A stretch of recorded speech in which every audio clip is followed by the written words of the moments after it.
to just discuss Dexter Lawrence for us, because you and I love to discuss Dexter Lawrence. But now, who really stands out on this list, the 16 through 20 group here? The Giants is a fair one. So the Giants are, you do these rankings, you ask for input, you adjust some things, and then they go out.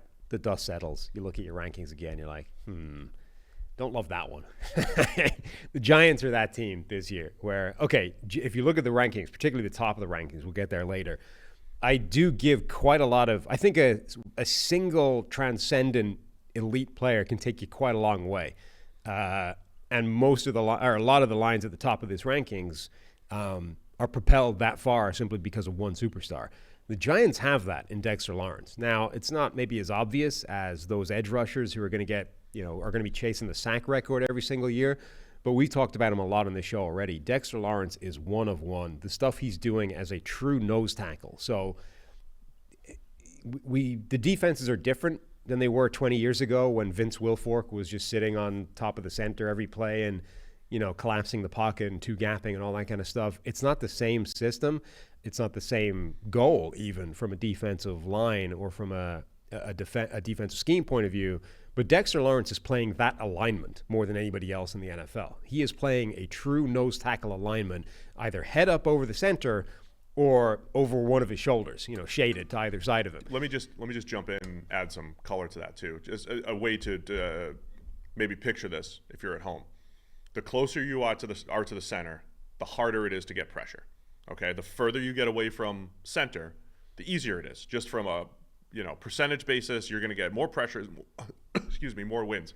So you get the most off the edge, you get fewer from your guys, three techniques rushing over the guards, and you get even fewer from nose tackles rushing against centers because they're going to get double teamed by guards more often than not. Yeah, and you will see a lot of teams when it gets to obvious pass rushing situations. I mean, they will effectively abandon the A-gaps. There will be nobody lined up over either A-gap. They will be rushing, effectively both defensive interior guys will be rushing as three techniques, and they'll leave a linebacker or have somebody sort of essentially hovering there to make sure the quarterback doesn't scramble right up the middle.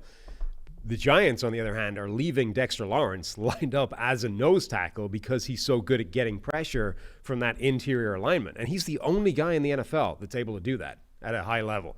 The difference between him and the next guy is an order of magnitude different. Like, I forget what the number was. Oh, I have it. I have it as a graphic. Like, the number of pressures lined up from a nose tackle alignment over the last couple of years, Dexter Lawrence has 81 of those pressures, right, over the last 2 years. The next closest guy is at 16, right? And that's where they're all close to each other, right? 16, 16, 15, 14. And by the way, Derek Brown and Christian Barmore are really good players. Yeah, and Derek Brown in particular is a really good nose tackle. But teams just don't give them, and a lot of this is opportunity driven in terms of Dexter Lawrence lines up in that situation more than any of these other guys.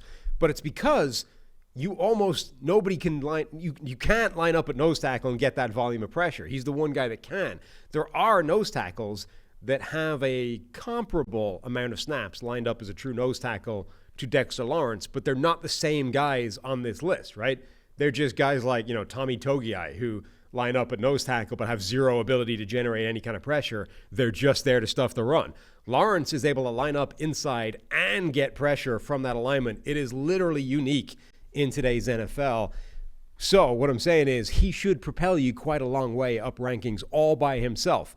Then you get what is the addition of the other guys on this defensive line, which is different now because they brought in Brian Burns in the offseason. And then you have Kayvon Thibodeau and what we think of him. So number one, I think we're a little bit lower on Kayvon Thibodeau now than the general perception because his second season actually saw him get quite a lot of sacks. But when you look at a play-by-play breakdown of his pressure, of his win rate, it was worse than his rookie season. 72 PFF grade in year one, down to 58 in year two. And 63 as a pass rusher, right? So the 13 sacks, it's another case of a disproportionate amount of his pressure resulted in sacks. There were some cleanup plays in there. And his overall pressure rate was worse. His overall pressure or his pass rush grade was worse. Generally, it looked like he went backwards instead of going forwards, except the sack number. Right. And then we get to Brian Burns, your hobby horse of, you don't think he's any good. That's not true. I think Brian Burns is a good pass rusher. He's a good pass rusher. He's not great against the run. He's not worth $28 million. That's all. He's good. So anyway, I would look at this now. If I was doing it again from scratch, I would move the Giants up a little bit, is what I'm saying. Giants hater, I see. I mean, it's part of the reason is the guys next to Dexter Lawrence up front, too. You've got Rakeem Nunez-Roches, who's just always been just a fine rotational player, never been extremely productive. Jordan Phillips, I think, is always kind of, again, he was a former top pick that was always a little underwhelming. Second rounder, pick 52 overall. I think he had that one year where he had a ton of sacks. I mean, for those that are just jumping into the sacks versus pressure discussion, there was a big one on Twitter yesterday between Trey Wingo and Cameron Hayward. Did that actually go further than I don't think Cameron so. Hayward just saying, I disagree? I don't think so. Okay. I mean, it's because the AI automation thing is like, oh, here's what's going on Twitter today. And it's like, yeah, people discuss sacks versus pressures. I was alerted to it because I had a bunch of random replies to seemingly nothing show up in my timeline. And when I clicked into it, it was a reply to somebody trying to tag me, except I'd already muted them because they were a Steelers fan whinging about TJ Watt way back when. Right.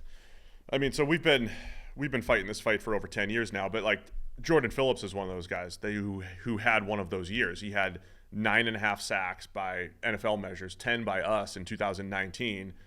And we had to explain to people, hey, he's not a great pass rusher. Oh, he just had 9.5 sacks, though.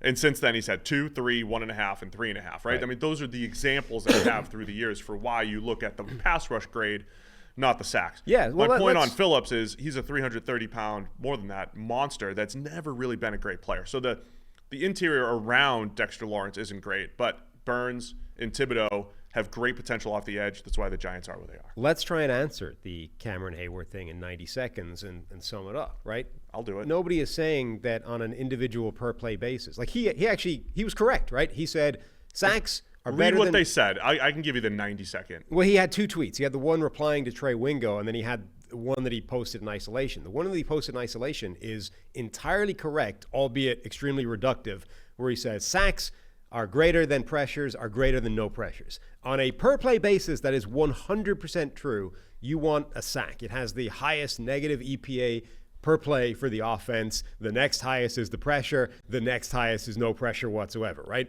So he's absolutely true. The goal is to generate sacks. However, that does not necessarily mean that the player with more sacks is a better overall player because the pressures are better than no pressures, right? So in all the plays where you did not get a sack, what happened? Because there is a qualitative difference between all those no pressure plays, and that accounts for almost all of the plays that a pass rusher has, right? So yes, on a general per play basis, you want sacks, and they are more important than simply pressures. But when you are looking at how did a player or a team perform, you are better off looking at pressures because it's a vastly bigger sample size of plays, and you don't need that many more of them before the guy with more pressures but fewer sacks had a better performance than the guy with more sacks but more sacks overall.